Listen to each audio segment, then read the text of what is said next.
तो इसके पीछे अमेरिका लगातार टैरिफ पर टैरिफ बढ़ाता जा रहा है, लेकिन भारत सरकार को जवाब नहीं दे पा रही है। ये मौका मिला है भारत के लोगों को कि अपना उद्योग कारोबार अपने हाथ में ले लें। जिस समय देश का उद्योग और कारोबार अपने आप बढ़ेगा तो अमेरिका जैसा देश या कोई देश आपको धमकी नहीं दे पाएगा। भारतीय जनता पार्टी ने कभी भी देश के उद्योगपतियों पर भरोसा नहीं किया। अगर देश के उद्योगपतियों पर भरोसा किया होता तो आज हमें इस तरह अमेरिका से धमकी नहीं खानी पड़ती। न केवल अमेरिका से बल्कि चीन जो आपका पड़ोसी देश है उससे भी संबंध खराब हो गए।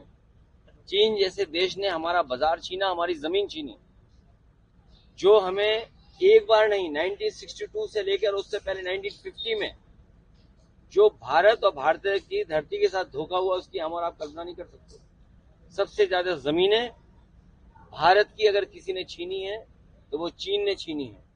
तो इसलिए बीजेपी ने जो 10 साल में या 11 साल में जो कामकाज किया है, अगर देश के उद्योगपतियों को, देश के कारोबारियों को, देश के किसान को, देश के नौजवानों पे भरोसा किया होता तो आज हमारे देश की तस्वीर और कुछ होती।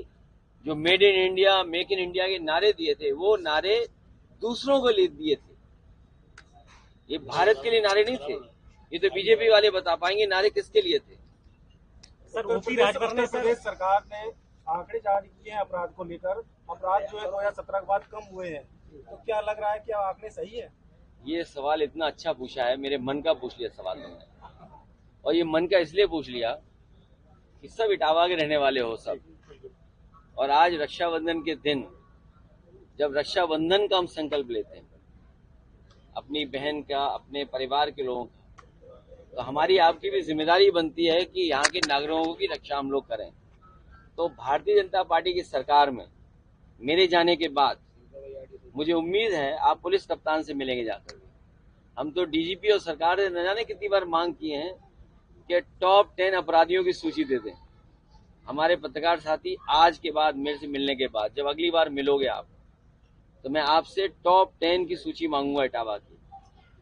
तो आज मुझसे बात करने के बाद जो भी संबंधित अधिकारी हैं जिनके पास टॉप 10 की सूची, उनसे मांगिए कि इटावा के टॉप 10 अधिकारी माफिया कौन है, अपराधी कौन है।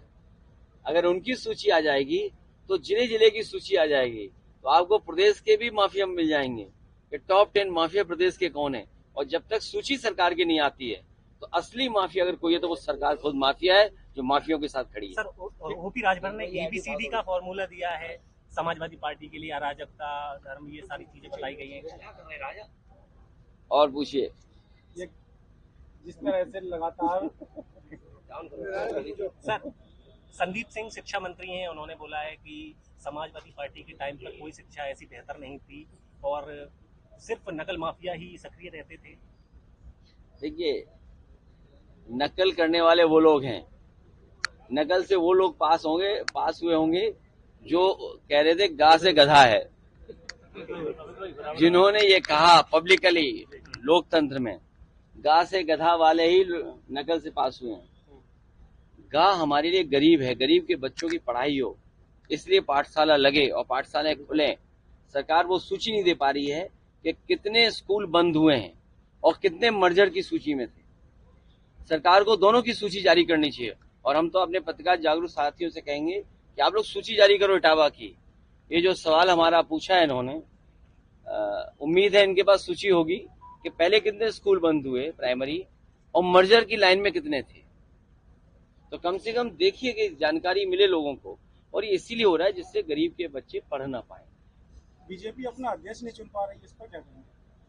तो आप मदद करो उसमें और सबकी पोल खोलिए तो शायद बीजेपी ज्यादा जल्दी फैसला ले ले। सर, राहुल गांधी ने चुनाव आयोग को लेकर जो भी बात करेंगे, लेकिन चुनाव आयोग ने बोला है कि शपथ पत्र राहुल वो जमा करें, इसके बाद हम बताएंगे। समाजवादी पार्टी ने 18,000 ऐसे वोट जिन्होंने 2019 में वोट डाला था बिना किसी कारण के वो वहीं पर थे, उनको डिलीटेड में शामिल कर दिया था 2022 के चुनाव में।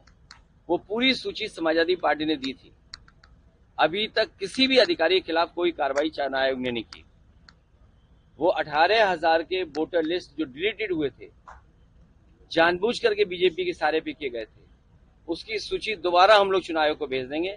हमें उम्मीद है कि उस पर कार्रवाई होगी और जो दोषी अधिकारी है उनको सजा मिलेगी। सर ओपी राजभर ने एबीसीडी फॉर्मूला दिया है, पूरे अल्फाबेट बता दिए हैं। तुम्हें ओपी राजभर के तुम कोई मित्र हो?